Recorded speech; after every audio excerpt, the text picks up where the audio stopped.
All right, so today we are going to do a deep dive into AI.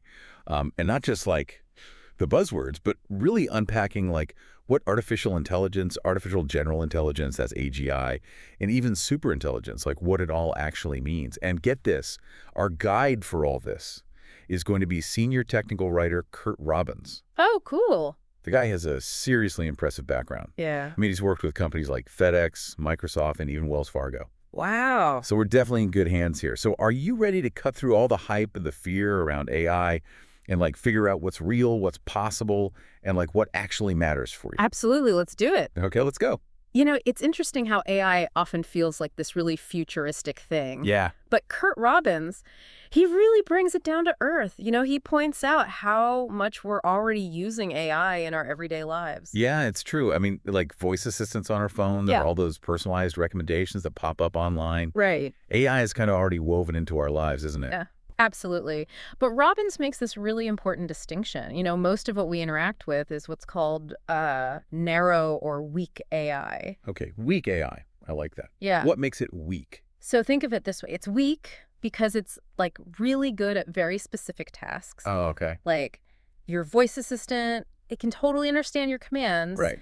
But it doesn't actually like understand what you're saying. Not in the same way another human would, you know? Right. It's not thinking about the context or reasoning things out on its own. So it's more like superpowered pattern recognition. Yeah, it's all about what we call machine learning. Mm-hmm. These algorithms, they like gobble up massive amounts of data. Oh, wow. They find all these patterns in the data and then make predictions based on those patterns. That makes sense. Yeah. And this is where it starts to get really relevant to everyone listening, right? You're right. I mean, like, imagine using AI to analyze, like, those complex system logs. Yeah. The kinds of things you deal with all the time. Predict potential outages before they even happen. You're working smarter, not harder. Absolutely.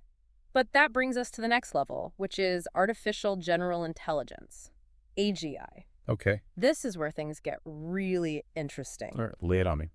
Okay, so think of AGI as like the ultimate goal of all this AI research.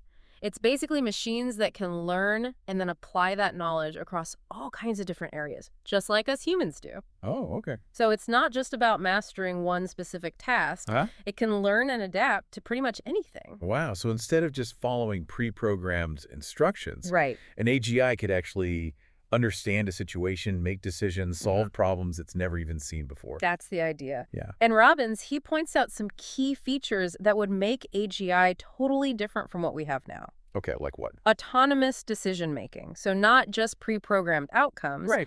That deeper contextual understanding we were just talking Got about. it. And this crazy ability to learn and adapt way beyond the data it's been fed. Okay, this is starting to sound a little bit like something out of a sci-fi movie, to be honest. I know, right? But let's work it back down to reality for a sec. Yeah. If I'm, let's say, an IT professional, Right. how could this AGI actually change things for me? Imagine an AI that can move seamlessly from, let's say, managing your network security to optimizing your company's entire supply chain without needing any reprogramming whatsoever. So it's like having an entire team of like super experts all rolled into one super intelligent system. Exactly. That's powerful. But is this AGI thing even really possible? Yeah. Or is it still just a dream? That is the million-dollar question. AGI is still theoretical. It's something researchers are definitely working towards, but we haven't quite cracked the code of actually replicating human intelligence in a machine. But who knows what the future holds, right? Now, Robbins takes us even further down this rabbit hole, into the realm of superintelligence, which is where things get really mind-bending. Okay, I'm ready. Tell me, what exactly is superintelligence? It's the idea of machines that can not just match human intelligence, but exceed it. Oh, wow. In every single way imaginable. Processing information way faster, solving problems more efficiently, maybe even being more creative. So like way smarter than Data from Star Trek. Exactly. And there's this theory from a philosopher named Nick Bostrom. It's called the superintelligence explosion. Superintelligence explosion. Yeah, it's basically the idea that once a machine reaches a certain level of intelligence, it could rapidly self-improve. Like becoming so intelligent that we humans can't even comprehend it. All right, now that is some serious sci-fi stuff. But let's get real. What would this actually mean for us? Like if superintelligence actually became a reality. Well, that's where the controversy starts. It's like this double-edged sword. On the one hand, imagine the breakthroughs we could have, like cures for diseases, solving climate change, technology we can't even dream of right now. Okay, yeah, that does sound amazing, but I have a feeling there's a but coming. Of course, there is. What about the potential for like massive job displacement, the ethical dilemmas, and like what happens if we lose control of something that's so much smarter than us? These are the big questions Robbins is raising, and they're not easy to answer. So superintelligence has this incredible potential to solve, like, all of our problems, but it could also become the biggest problem itself. Exactly. I think we need to unpack this a little bit more. Absolutely. That's what we're going to dive into next, the real heart of the debate surrounding superintelligence. Okay. What are the real risks? What are the potential benefits? And how do we even begin to prepare for a future where machines might actually be calling the shots? All right, listeners, buckle up. This deep dive is about to get even deeper. Let's talk about that double-edged sword, that potential impact of superintelligence. Okay. Robbins doesn't sugarcoat it at all. One of the biggest concerns, I mean, right out of the gate, is disruption, like economic and social disruption. Think about it. Machines that can do pretty much any job better than humans. What happens to the workforce? Yeah. To our entire society? Yeah. That's a pretty unsettling thought. And it's not just, like, manual labor jobs that are at risk, right? I mean, even in IT, things could change drastically. Absolutely. Robbins actually suggests that for like IT professionals specifically, Yeah. the future might not be about using all these cool AI tools. It might be more about managing them. Oh, okay. Making sure these like super intelligent systems are actually working the way they're supposed to. Right, right. You know, making sure they're secure and they're aligned with our goals. Yeah. It's almost like we're not just creating tools anymore. We're potentially creating something that could become like our boss. Right. In a way.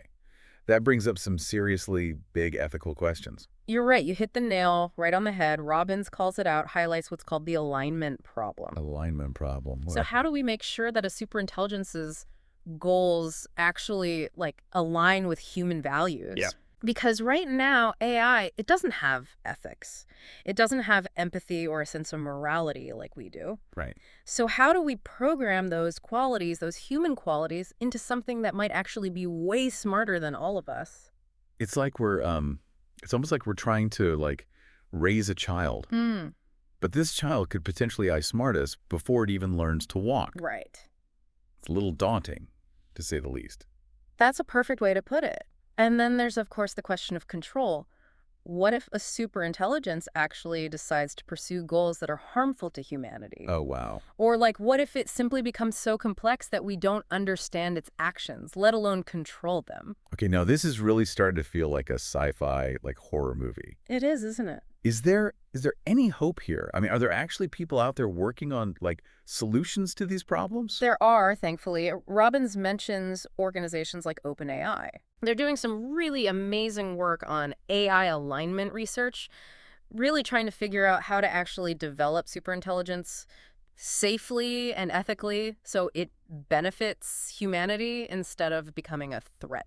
So it's not all, like, doom and gloom. It's not all doom and gloom. There's at least a glimmer of hope that we can navigate this uncharted territory responsibly. Exactly. But it's going to require a lot of very careful thought and, you know, a lot of collaboration, a real willingness to address these ethical questions head on. You know, we can't just ignore all the potential downsides and just hope for the best. Robbins kind of breaks down this whole controversy surrounding superintelligence into 3 key areas, right? He does. He calls them the alignment problem, the existential risk, and the loss of control. Alignment problem, existential risk, loss of control. Yeah. All right, let's dig into each of these a little bit further. Okay.